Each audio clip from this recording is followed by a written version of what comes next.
Amechanganyikiwa. Wanawake wa siku hizi, jamani mnanishangaza. Kuna dhambi ambayo mnayoifanya inasikitisha.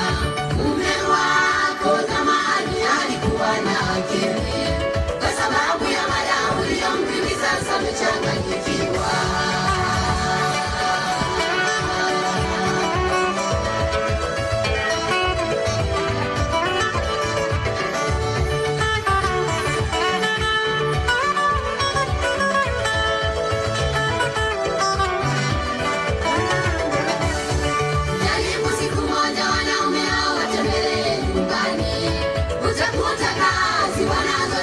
Wanawake wanaosha watoto, wanaosha vyombo, wanapika chakula. Mke wake naye amekaa hapo ameanika nje.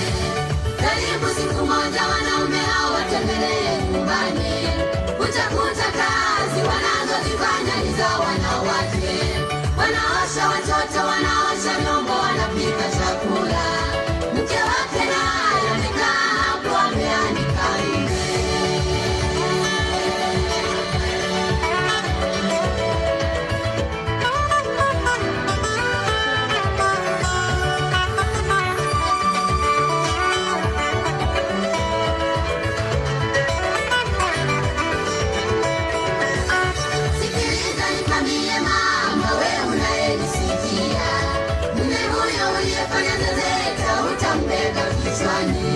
Ni mwenyewe kubeba kilo tango kichwani kinanisumbua.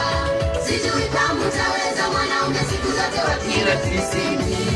Sikiliza nikwambie mama, wewe unayenisikia, mume huyo uliyefanya zezeta utambeba kichwani. Ni mwenyewe kubeba kilo tango kichwani kinanisumbua. Sijui kama utaweza mwanaume siku zote wa kilo 90.